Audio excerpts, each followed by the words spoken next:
Hai anak-anak, apa kabar? Kita bertemu kembali dalam pelajaran kimia. Sudah siap untuk belajar pelajaran yang baru? Mari kita belajar tentang kontribusi dari ilmu kimia. Tujuan pembelajarannya agar anak-anak dapat menjelaskan kontribusi ilmu kimia dalam berbagai bidang seperti pertanian, ilmu pengobatan, dan masih banyak lagi. Bidang studi untuk ilmu kimia sangatlah luas dan beragam anak-anak. Sekali lagi, kimia adalah semua yang kita miliki dan gunakan dalam rutinitas sehari-hari. Dan pengetahuan kimia dapat digunakan di berbagai bidang seperti pertanian, ilmu pengobatan, elektronika, perindustrian, dan masih banyak lagi. Yang pertama adalah pertanian. Pertanian adalah produksi pangan, serat, bahan baku, dan lain-lain melalui bercocok tanam. Pertanian telah memainkan peranan kunci dalam pengembangan peradaban manusia.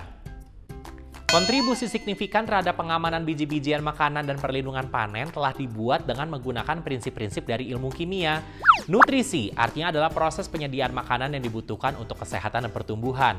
Berikutnya adalah pupuk yang artinya bahan kimia yang menyediakan zat gizi bagi tanaman dan meningkatkan hasil panen.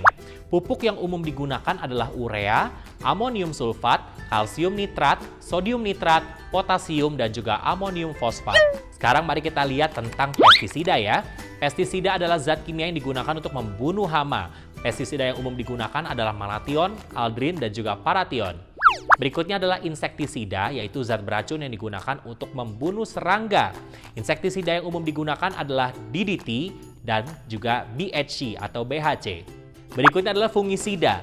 Fungisida adalah zat kimia yang menghancurkan atau mencegah pertumbuhan jamur. Fungisida yang umum digunakan adalah campuran borduk dan juga sulfur. Lalu berikutnya herbisida, yaitu zat kimia yang digunakan untuk membunuh tumbuhan yang tidak diinginkan.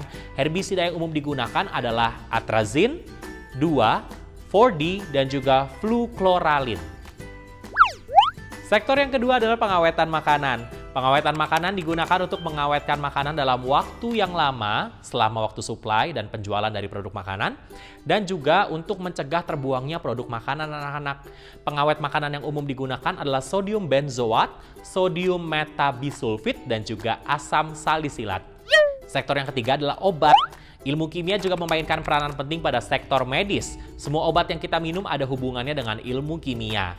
Ilmu kimia memainkan peranan besar dalam ilmu pengobatan, baik sebagai alat diagnosa dan juga alat perawatan. Diagnosa berkaitan dengan identifikasi sifat alamiah penyakit dengan pemeriksaan gejala-gejalanya.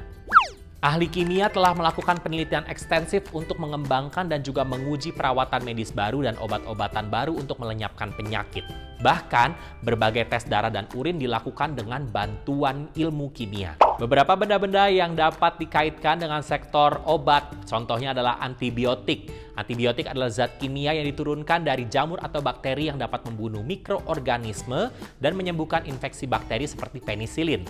Lalu berikutnya antiseptik, zat kimia yang mencegah pertumbuhan dan perkembangan mikroorganisme seperti benzalkonium klorida.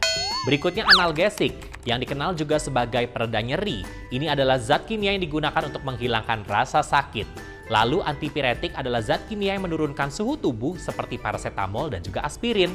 Lalu vaksin adalah zat kimia yang membantu tubuh untuk melawan penyakit atau infeksi seperti vaksin hepatitis A. Sektor berikutnya yang keempat adalah industri. Industri melibatkan ilmu kimia dalam ekstraksi mineral dan minyak bumi dan pembuatan produk konsumen dan bahan bangunan seperti batu bata dan semen. Menggunakan kimia, berbagai metode untuk ekstraksi logam dan mineral telah dikembangkan. Sektor berikutnya adalah elektronik. Komputer, ponsel, televisi, dan radio diproduksi dengan pengetahuan ilmu kimia. Germanium dan silikon digunakan untuk membuat dioda untuk semua perangkat elektronik.